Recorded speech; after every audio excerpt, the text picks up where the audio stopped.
Olá, boa noite, minha gente. Vamos entrando. Vai começar a nossa live. Vamos entrando.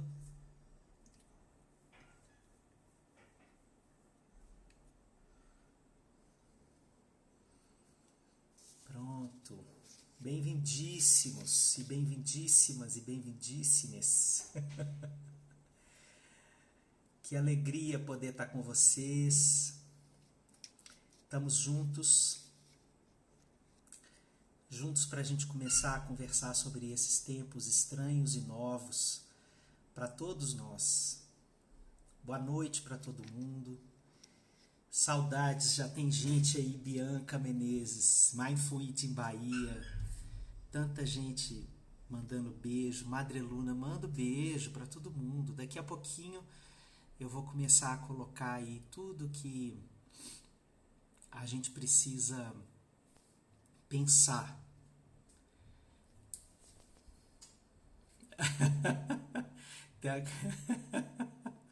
Gente dizendo que já está com lencinhos. A alegria da gente poder conversar sobre os tempos. Amor, que lindeza, que saudade. Muito bom te rever, meu amigo. Bom, minha gente querida, para quem não me conhece, eu sou Alexandre Coimbra Amaral, eu sou psicólogo e esse dia de hoje é muito importante para mim nessa relação que eu estabeleço com vocês virtualmente.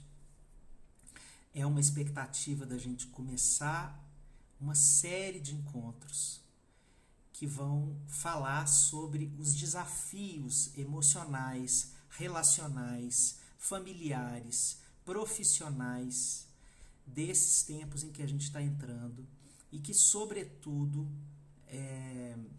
estão dizendo da nossa necessidade de nos adaptarmos rapidamente a muitos processos muito difíceis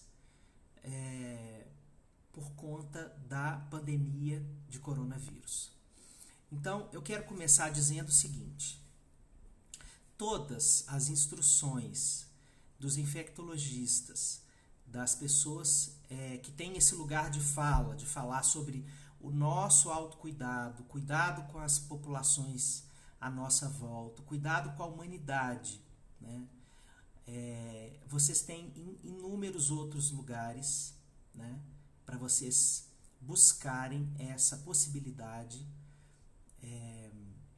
Aqui a gente vai conversar sobre essa metamorfose do comportamento, sobre os desafios desse processo de se transformar o comportamento humano de uma forma tão marcante, tão rápida, tão assustadora para muita gente, mas que também traz algumas possibilidades de reconhecimento de partes nossas que a gente anda deixando para trás, certo? Então vamos começar. Já tem muita gente aí ao vivo, então que todo mundo tome o seu assento e a gente vai começar a conversar. Eu sentei agora há pouco para fazer uma pesquisa da origem desse nome corona e uma das coisas que me chama a atenção é que é o nome dado à coroa solar. Para quem não está identificando, não ligando o nome à coisa, a coroa solar é aquela imagem borrada de branco que a gente só vê nos eclipses.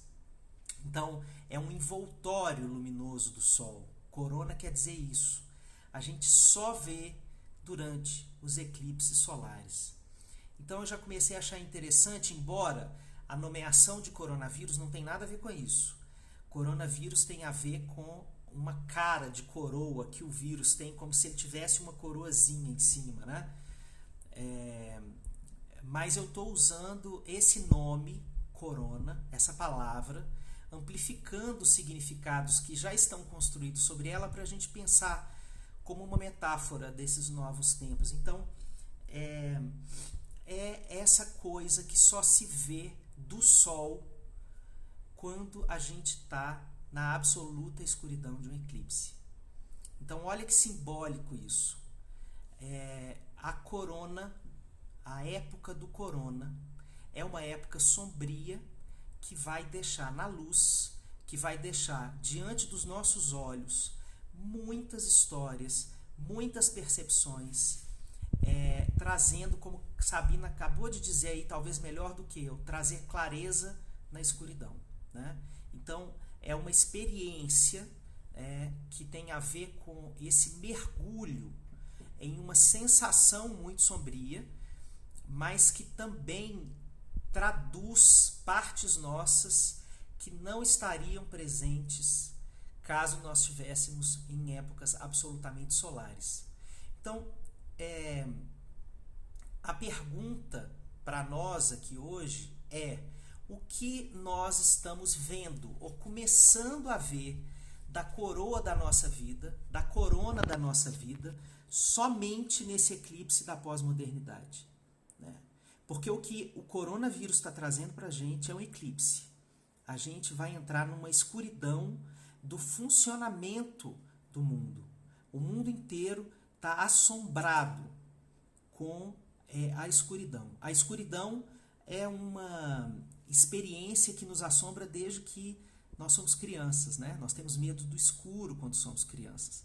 E nós estamos entrando numa experiência sombria, escura, desconhecida, nova, assustadora, mas que vai trazer um olhar diferenciado sobre nós mesmos, sobre a época, sobre o mundo que a gente vive.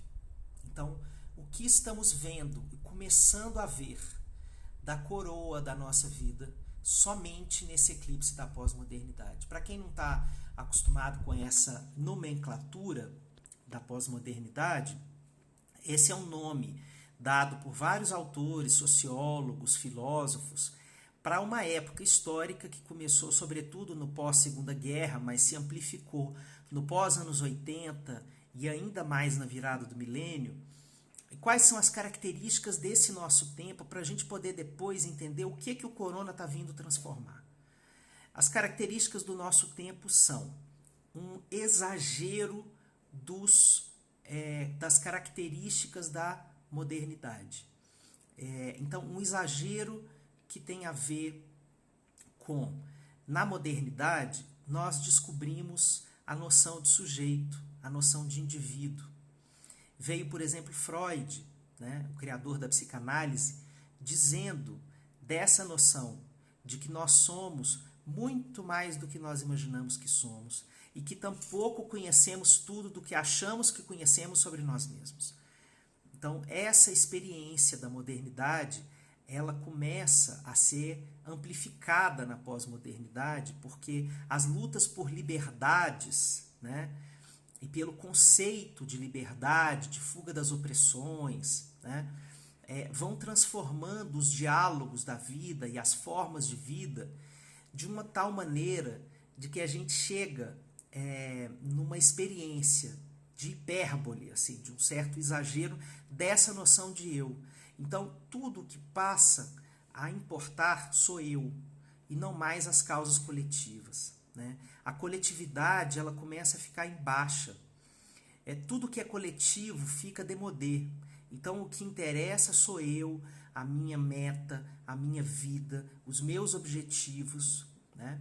Então, o sujeito, as pessoas que vivem nessa época, e isso está muito difundido ao longo das culturas do mundo todo, estão muito mais interessados em si, né? As perguntas começam a ser muito sobre a sua carreira, as suas metas, o seu futuro, né? E o dilema que a gente passa a viver é como a gente lida com o coletivo. Como é que essas experiências vão fazendo uma separação da nossa experiência coletiva. Nós passamos a pensar muito em nós mesmos, muito nesse eu que precisa produzir, que precisa construir uma biografia notável, que precisa construir metas para serem superadas o tempo inteiro na vida, né? Por exemplo, todo o discurso das empresas, né, é centrado na hora que sentam com um funcionário para falar do seu desempenho, fala do atingimento dessas metas, né? Então, muitos parâmetros de avaliação de uma boa biografia têm a ver com o compromisso só com o que eu defino para mim. E o coletivo vai ficando mais afastado. Isso leva a duas características dessa época. Uma se chama aceleração da vida, né? Então, para a gente conseguir conquistar tantos objetivos e ter biografias tão notáveis, a gente começa a acelerar a vida. A gente começa a se misturar num monte de experiências, num monte de papéis para dar conta de cada vez mais ser grandioso, ser gigante, ser transcendente na vida, né? Então, a aceleração é uma das marcas desse processo, né? Esse tempo em que a gente passa o tempo inteiro dizendo para as pessoas assim: me desculpa, eu não te mandei aquela mensagem, desceu na linha do tempo do meu WhatsApp, depois eu não pude mais responder. Me desculpa, eu não te liguei no seu aniversário, me desculpa, eu não te retornei aquele e-mail. Então isso é uma saturação social, a gente fica saturado de papéis para cumprir o tempo inteiro e a gente está sempre devedor e cada vez mais acelerado. E além da aceleração, esse individualismo, né? Então é uma roda que tem girado em torno dessa experiência de estarmos cada vez mais solitários, cada vez mais olhando para a gente mesmo e acelerando a nossa vida para dar conta das metas que a gente jamais vai dar conta. E aí um vírus chega e coloca em xeque esses dois pilares do nosso tempo, né? Um vírus chega e fala assim: vocês, ao mesmo tempo, vão começar a questionar a aceleração da vida e o individualismo. Um vírus chega e fala assim: a aceleração vai ser contida pela necessidade de uma quarentena planetária para dar conta dessa epidemia, e cada ação individual em relação a essa pandemia vai ter uma interferência direta na vida humana. Então, o individualismo está sendo questionado, né? Então, eu não vou precisar me cuidar só porque eu sou vulnerável a pegar o vírus, mas é porque eu sou um transmissor potencial dele e posso transmiti-lo sem que eu saiba para quem eu estou transmitindo. Eu posso transmiti-lo para pessoas que são realmente vulneráveis e que podem piorar muito as suas vidas por causa disso, né? Então, eu acho interessantíssimo a gente começar a pensar, minha gente, que o coronavírus, esse aspecto sombrio do sol da nossa vida, né? Esse sol ilusório que vem nessas vidas aceleradas, que nunca podem parar, que nunca podem olhar para o humano, que nunca podem se conectar com o que é realmente importante na vida, né? Esse sol agora entra também num recuo. E ele pede de nós esse olhar para esse eclipse da nossa própria vida. A vida pós-moderna começa a se eclipsar com o coronavírus. Nós, então, vamos passar a ter uma vida que acontece em casa. Esse ambiente que ficou cada vez mais démodé na pós-modernidade. Quanto mais a gente foi avançando nesse processo, a gente foi se distanciando da casa. Então a gente foi ocupando os espaços públicos todos, foi alongando o tempo do trabalho, né? A um ponto em que, por causa justamente desse bichinho através do qual eu estou falando com vocês, do smartphone, a gente não vê mais a separação entre a nossa vida privada e a nossa vida profissional, né? E os sintomas que a gente estava vendo acontecer nas relações íntimas da nossa vida eram distanciamento, uma sensação de que nós estamos com todos e com ninguém ao mesmo tempo, uma sensação de que as pessoas mais importantes da nossa vida, ou que a gente diz que são as mais importantes da nossa vida, são as pessoas que a gente menos vê, com quem a gente menos está, com quem a gente menos consegue estar, né? Então, a experiência, por exemplo, da parentalidade distraída, né, que é um conceito que surgiu agora, né, nesses últimos anos, da possibilidade da gente estar com os nossos filhos e não estar com eles ao mesmo tempo, porque a gente está o tempo inteiro entre os filhos e o smartphone, e os filhos numa sensação de que a gente não tem uma qualidade de presença com eles de verdade.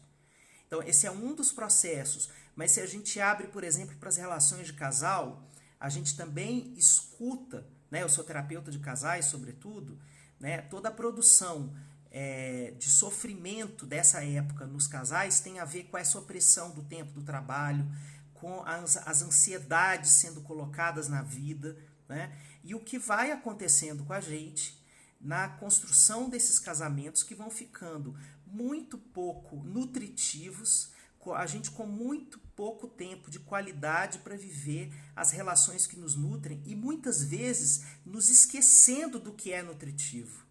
A roda dessa aceleração individualista pós-moderna vai girando de uma forma que nós entramos num circuito da ilusão sobre aquilo que é importante para a gente e constrói isso como uma verdade.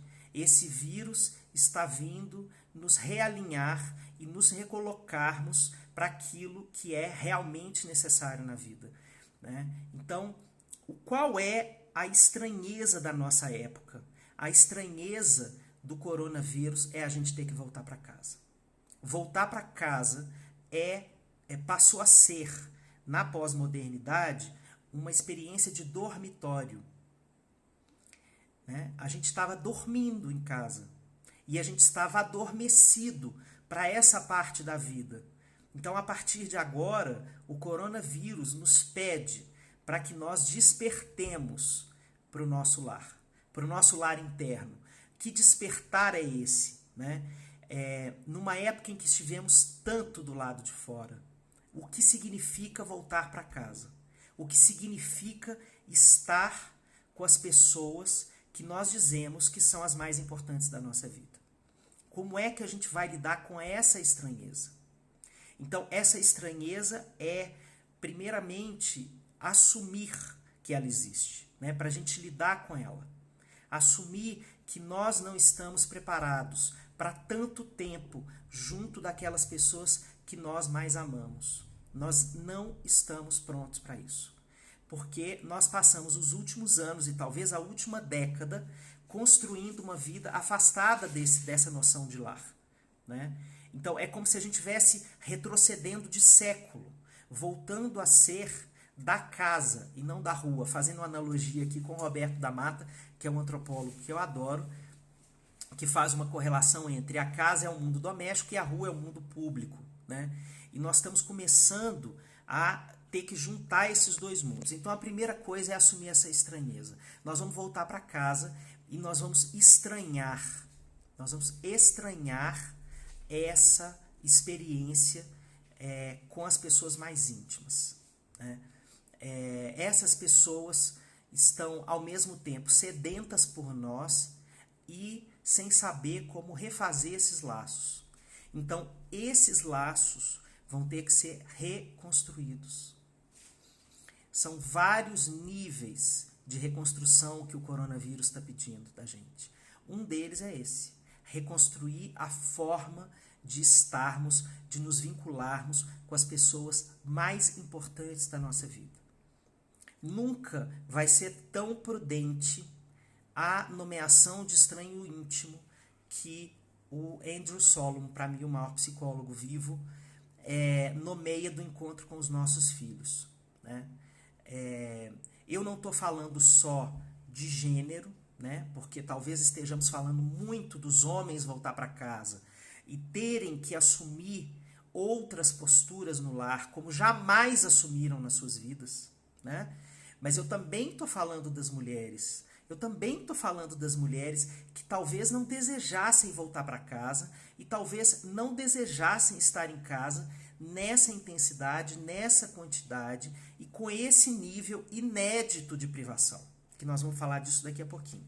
Então, há o reencontro com o estranho íntimo que se apresenta dentro das nossas casas, com um abraço meio torto, como um olhar que a gente não reconhece mais na quantidade em que ele se apresenta, na quantidade de tempo em que nós vamos ter que estar devotados para inventar um novo cotidiano para as relações familiares. Isso é um processo de invenção, de reinvenção, né? Todas as pessoas que podem voltar vão precisar fazer isso. Mesmo as pessoas que, por conta de um sistema absolutamente injusto, né, que escolhe e dá privilégios para umas pessoas em detrimento de outras, mesmo aquelas que não tenham que voltar, estarão de uma forma diferente em casa. Nós vamos falar disso ainda hoje. Então, nós estamos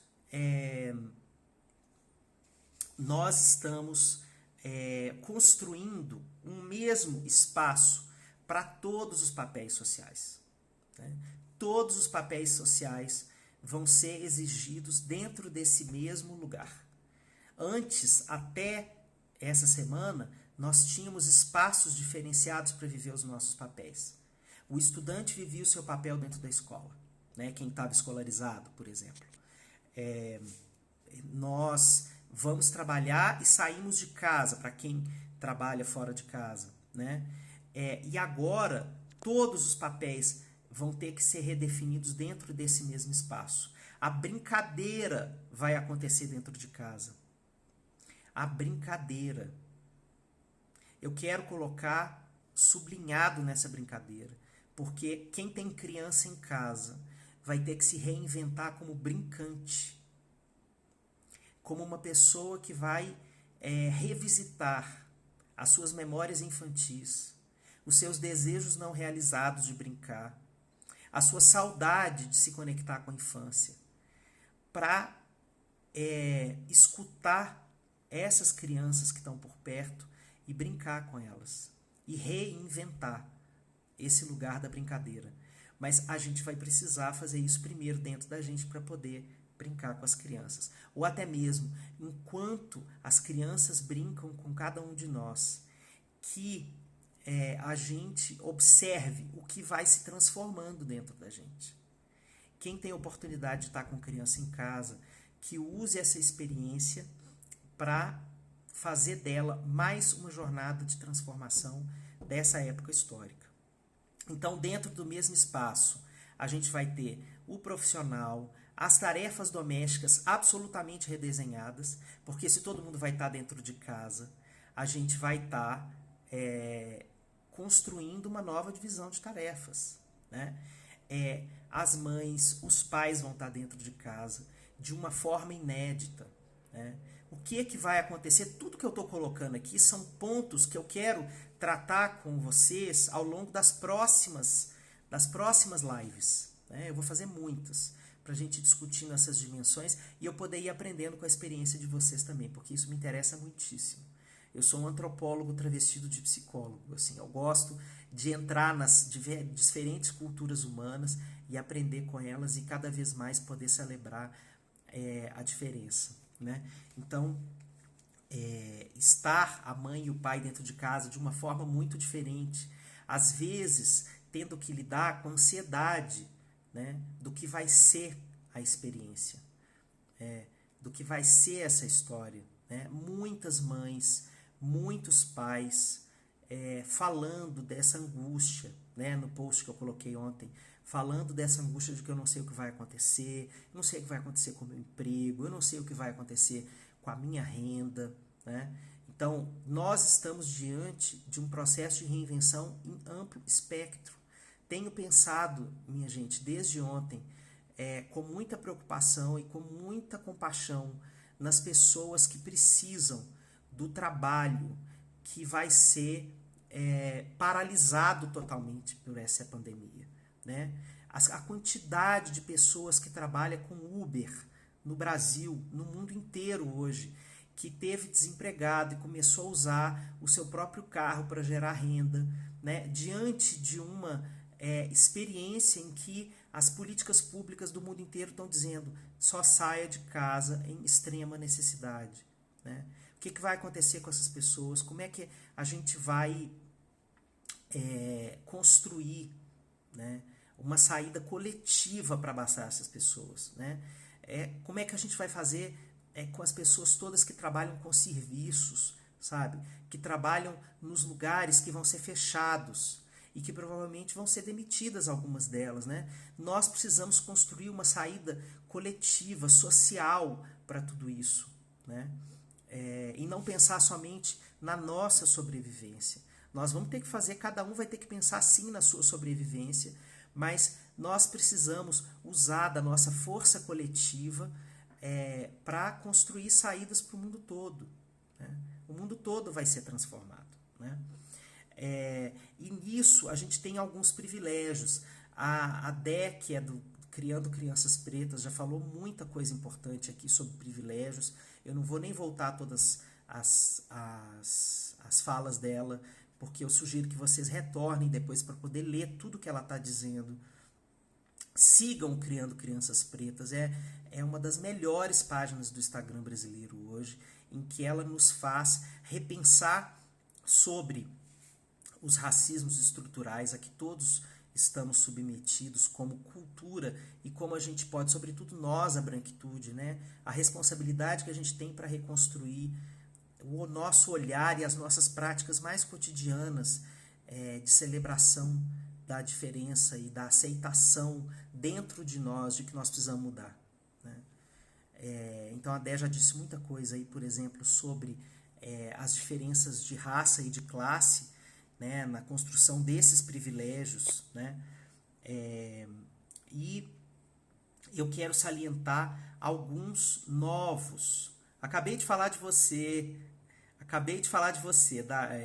Dé, acabei de falar um bocadão de você, não sabia que você não estava, depois você volta, mas eu só joguei flores pro Criando Crianças Pretas.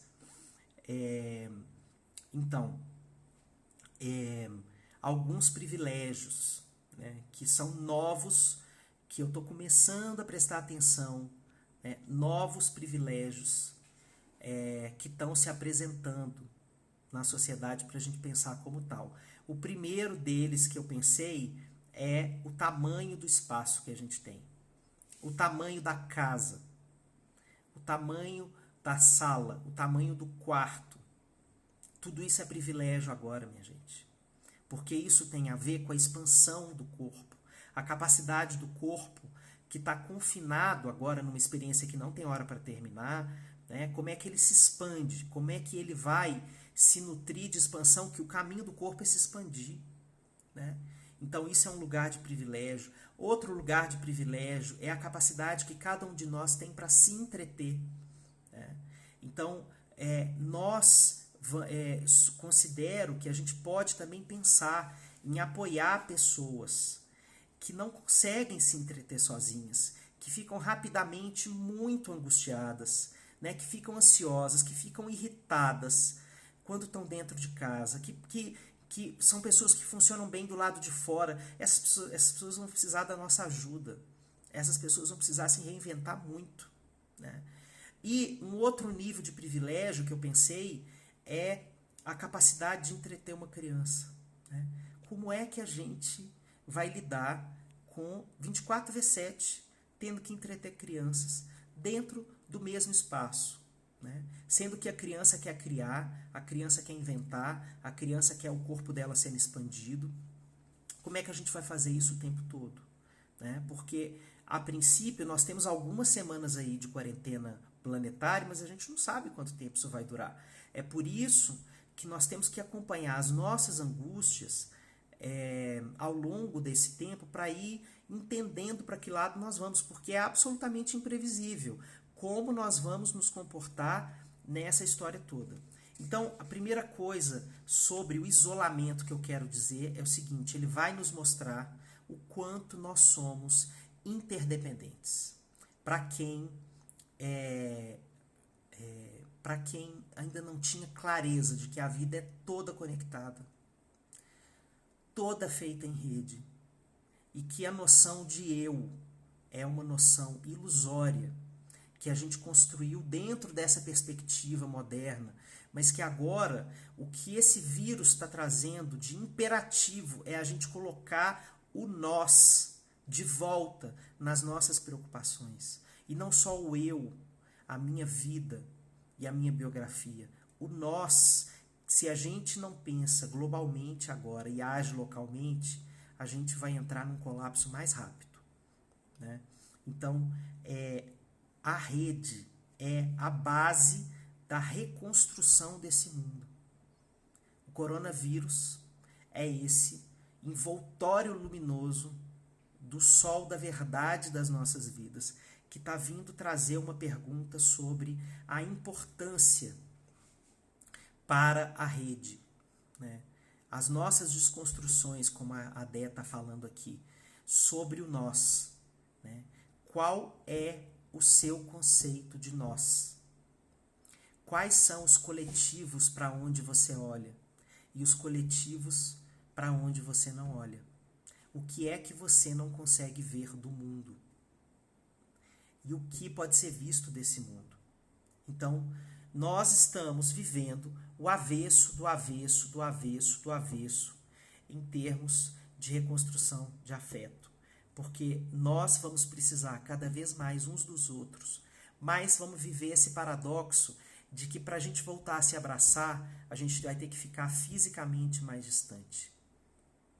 Então, para a gente poder passar por esse túnel escuro, né, por esse túnel ainda que nos causa vertigem, porque está tão recente, né, essa sensação, para a gente passar por isso, a gente vai ter que passar por uma mudança de códigos sociais, né, aprender a se sentir amparado sem o abraço, sem o toque. E aqui vocês estão falando com uma pessoa que todo mundo que me conhece sabe que eu sou absolutamente abracento, peguento, a experiência de começar a aprender a me conectar com as pessoas sem o toque é uma mudança de paradigma absurda. Então eu imagino que para muitas pessoas também vai ser uma mudança de código social. Mas eu fiquei pensando, mais ou menos, é como se a gente começasse a dizer que isso aqui é não e isso aqui é sim. Como se a gente virasse do avesso o que essa cultura latina nos ensinou, né? Então, como a gente pode ressignificar a distância física? Como é que a gente pode ressignificar esse toque que não vai acontecer, esse abraço, né? Primeira coisa, que tal a gente transformar o que estava online em offline e poder, por exemplo, escrever cartas para as pessoas e dizer para elas do quanto elas fazem falta, falar da nossa saudade, falar da saudade do toque, falar da saudade do abraço, deixar a lágrima rolar, né? Deixar o lamento acontecer, porque a gente precisa entender a falta que tudo isso vai fazer para a gente. A falta que tudo isso vai fazer para cada um de nós é o início da nossa reconstrução. Porque nós precisamos nos apropriarmos do que toda a experiência afetiva vai fazer conosco, né? Então, olhar, pegar os olhos e olhar sem toque, olhar, sentir, conectar, deixar o silêncio acontecer entre nós. E entender, minha gente, que esse silêncio é o silêncio do luto. Porque a nossa vida antiga já morreu. A nossa vida antiga morreu. A gente está, talvez hoje, no impacto da morte. Sabe o dia que a gente descobre a morte? A gente está assim hoje. E o que a gente está fazendo como coletivo, como planeta, é enterrando as ilusões das nossas certezas. Tudo que a gente achava que ia ser uma certeza na vida, a gente não tem mais certeza. A gente não tem mais certeza do abraço que a gente podia dar nas pessoas e receber como conforto para os nossos momentos de angústia.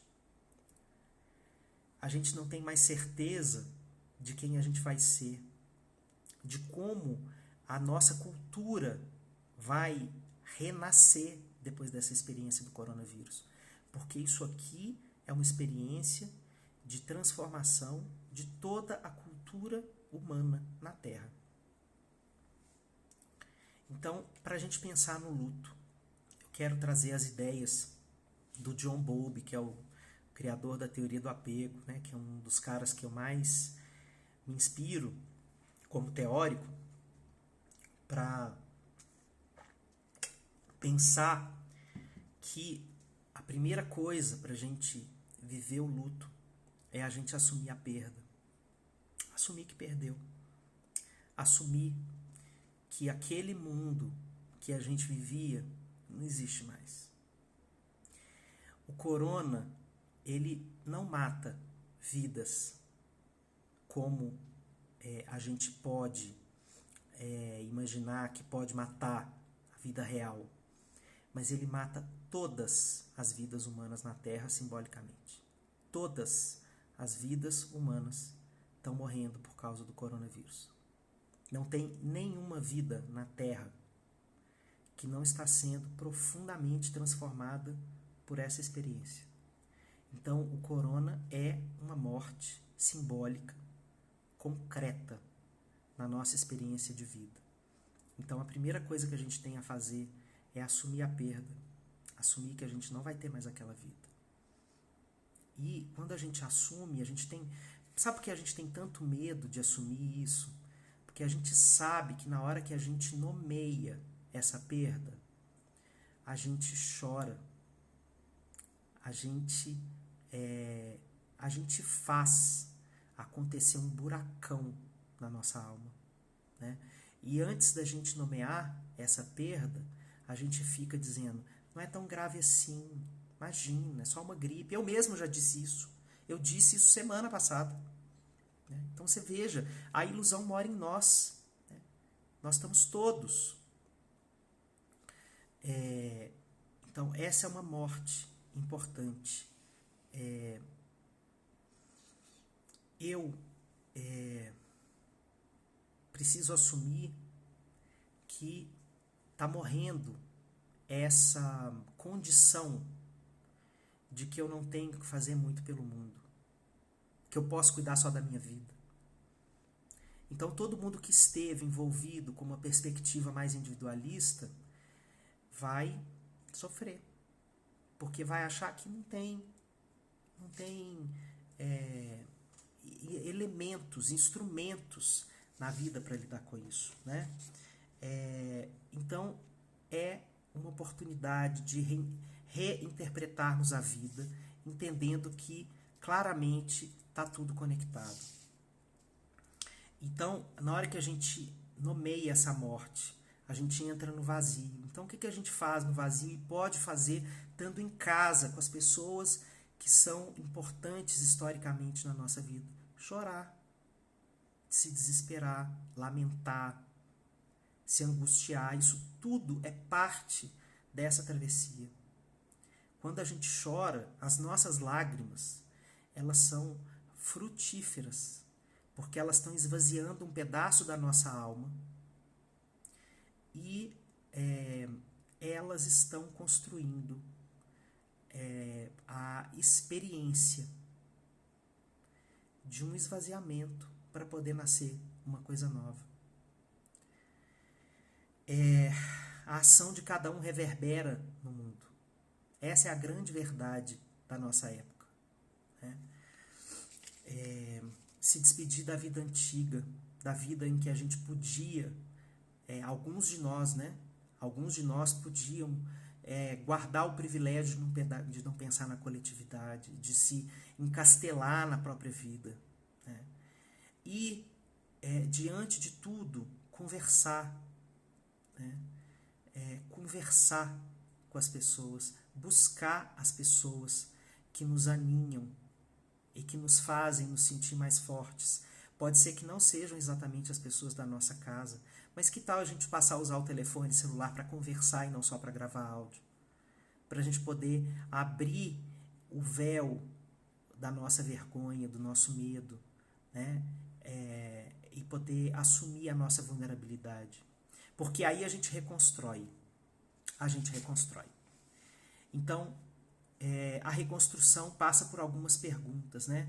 Como lidar com a quantidade de contato nova, inédita, com as pessoas da nossa casa? Como voltar para casa? Isso faz parte da reconstrução, né? Que vem junto com assumir a perda e encarar o vazio. Porque a gente não tem tempo para só chorar. A gente já está tendo que agir de forma muito rápida, né? Muitas mães e pais sendo solicitados de muita disponibilidade para cuidar dos seus filhos.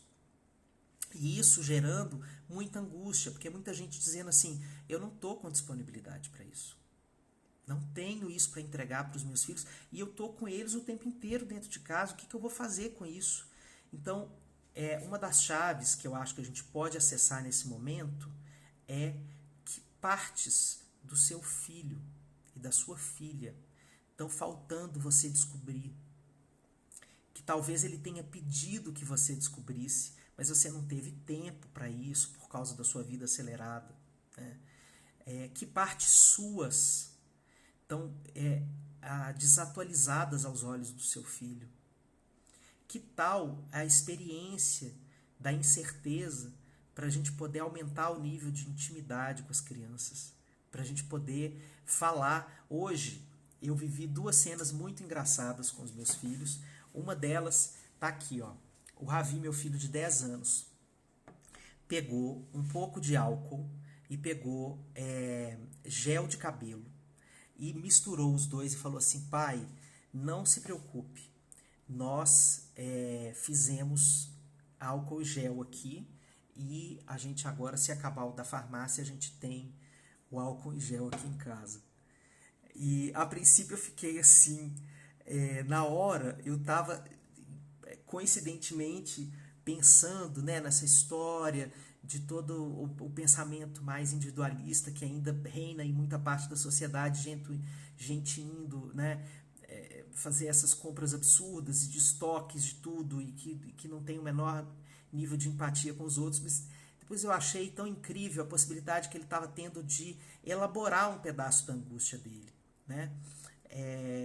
Então, outra coisa, outro exemplo interessante, o Gael, o menino de 6 anos, né, o menorzinho, ele muito preocupado, ele está manifestando a preocupação dele com tudo isso, e aí teve uma hora que a gente começou a falar que agora tá tudo certo, porque na hora que aparecer um monstro, a gente tosse na cara dele e fala, estou com coronavírus, e ele kkkkkkkk, e falou que pronto, agora a gente tem um antídoto para os monstros. Então, a possibilidade que a gente tem de fazer desse momento uma ressignificação, né, de tudo que está na nossa frente. Então, para nós que estamos nesse lugar de apoiar pessoas, né, seja apoiar idosos que estão muitíssimo preocupados, né, com o que vai acontecer com a vida deles, né, com a vulnerabilidade em que eles se encontram, que tem que apoiar crianças, dos psicólogos que precisam apoiar os pacientes, né? Agora eu vou virtualizar toda o meu consultório, né? Mas como a gente apoia tanta gente sem descompensar, né? Então eu quero deixar uma frase que é uma pergunta ética que eu aprendi com uma das minhas mestras na psicologia, chamada Marilene Grandesso, que é uma das maiores terapeutas de família do Brasil, dizendo assim, de quem eu descuido quando eu cuido de quem eu cuido, né? De quem eu descuido quando eu cuido de quem eu cuido. Então, se eu cuidar muito dos outros, eu me descuido de mim, né? E isso exige uma revisão de padrões de funcionamento nas famílias. E nós estamos falando de gênero, né? Porque os homens vão estar dentro de casa, vivendo outra experiência, né? Na lida com as dimensões do lar. Nós estamos falando de carga mental sendo definida e discutida aqui e agora, todos os dias, né? E também uma revisão das relações de poder. Os afetos da família vão ser todos reconstruídos, né? E para isso nós precisamos pensar em novos pactos de convivência, né? Com as pessoas que nós temos dificuldade de conviver, que nós possamos chegar para elas e dizer assim, olha, eu tenho dificuldade com você, é importante isso, então nós vamos ter que criar alguns pactos aqui para a gente poder ficar dentro dessa casa, porque você vai precisar de sossego para estar aqui, algum nível de saúde mental para estar aqui, eu também. Como é que a gente vai fazer? O que a gente vai mudar na nossa relação, né? Então, isso, gente, já terminando, a época do coronavírus é uma época de aprendizado, de tolerância à frustração. Esse é o conceito mais importante da adultez humana. Ser adulto significa tolerar frustrações de uma forma como nós não tolerávamos antes, né? Então, nós somos aprendizes eternos dessa capacidade, né? Então, como é que a gente aumenta a nossa tolerância à frustração, que vai ser importante para a gente viver esses tempos de coronavírus?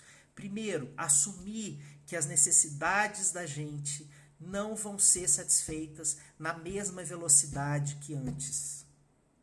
As necessidades de todos nós não vão ser satisfeitas. Porque, por exemplo, se eu tiver uma necessidade de sair de casa e eu não puder sair de casa, eu vou precisar lidar com essa frustração, né?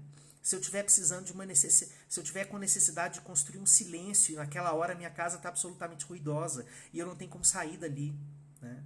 Isso é um aprendizado dolorosíssimo, mas necessário e inevitável nessa época. Outra coisa é construir acordos temporários. Nós não sabemos como nós vamos viver na próxima semana, e daqui a 2 semanas, e daqui a algum mês, né? A gente não sabe como vai estar sendo construída a nossa vida. Cada uma das nossas vidas vai estar transformada por essas dinâmicas absolutamente novas e que vão impactar todo mundo. Então, os nossos acordos com as pessoas mais próximas são temporários. Absolutamente temporários. O que vale para hoje não vale para a semana que vem, o que vale para a semana que vem não vale para daqui a 15 dias. Então, a impermanência de que o budismo fala tanto, né, como uma marca da vida, agora vai ser sentida por todos nós. Nós vamos aprender a lidar com a impermanência, né? E para isso a gente tem que expressar as nossas emoções e dizer para as pessoas, olha, eu não estou dando conta, né? Eu não estou dando conta de pensar isso agora, eu preciso chorar um pouco. Eu preciso falar do meu medo, eu preciso falar da minha tristeza, né?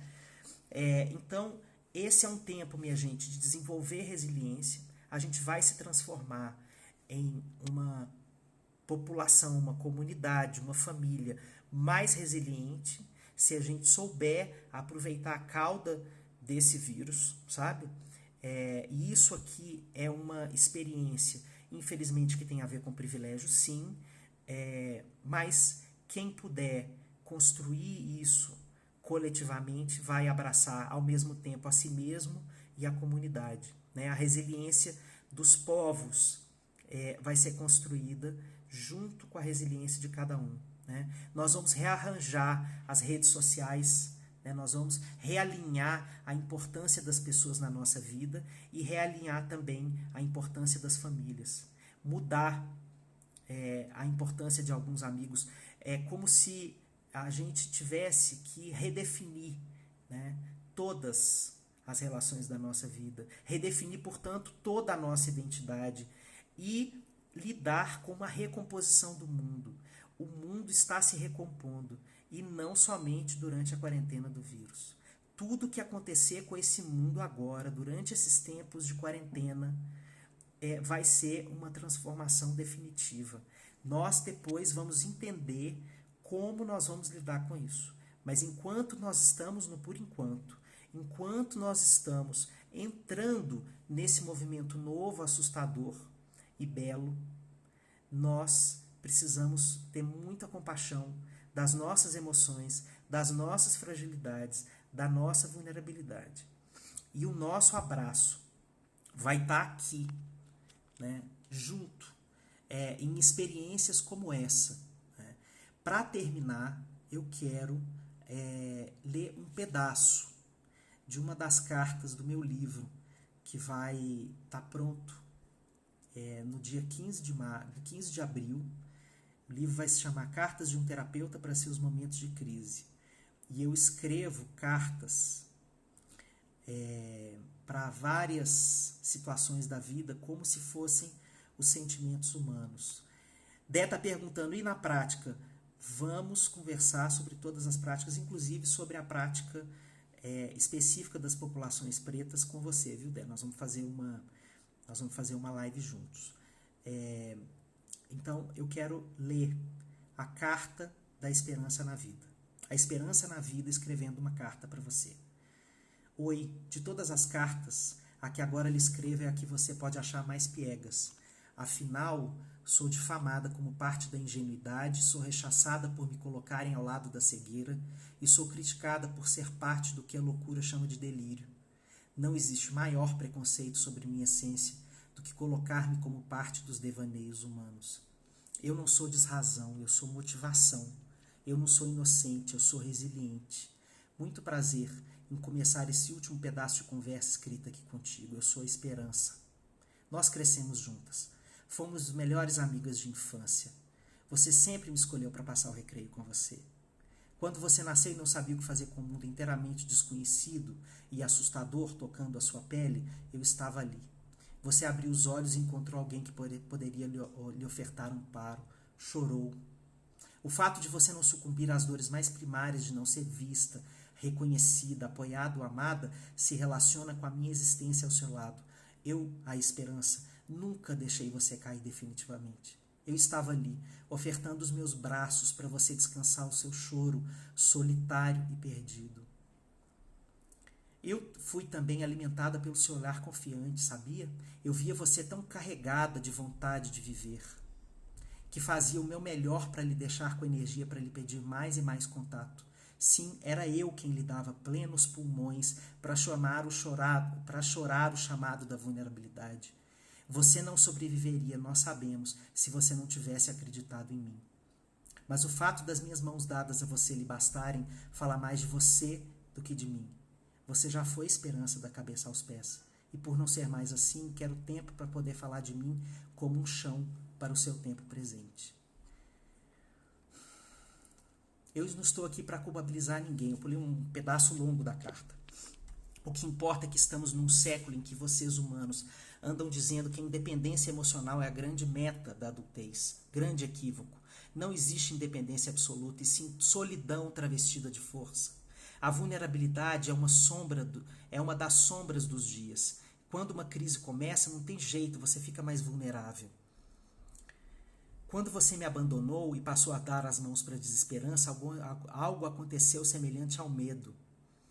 Eu desapareço da sua vida e você vai ficando mais inerte, à medida em que o trauma faz o desespero bater à sua porta. Você chama o desespero para dentro e ele toma conta de você. O desespero, se você não trata adequadamente, dá lugar ao desamparo. E ele vem com frases feitas, rígidas e definitivas, afirmando que nada do que você fizer adiantará para fazer do futuro uma nova história. Você me sente, você já me sentiu. Vamos juntas. Não sou fé, eu sou um caminho. Eu sou suor, eu sou tropeço. Eu sou vitória, eu sou tudo que a vida pode ofertar como promessa de futuro, desde que seja vivida no mais real presente. Eu sou a peregrinação da alma rumo ao que você quer da vida. Eu me despeço pedindo que você jamais esqueça que metade de mim é você e a outra metade também, porque eu sou movimento, como a carta que você acabou de ler. Essa é a carta da esperança na vida, que eu deixo para vocês, para a gente terminar essa live e a gente continuar muitíssimo em breve com as colocações e as reflexões que vocês vão continuar me escrevendo e a gente vai continuar falando disso e conversando. Tudo que vocês quiserem fazer e escrever e comunicar e falar de vocês, pode me mandar inbox e a gente vai fazer disso um diálogo com a impermanência e com a necessidade da gente construir um mundo novo. Amo cada uma e cada um de vocês no meu coração.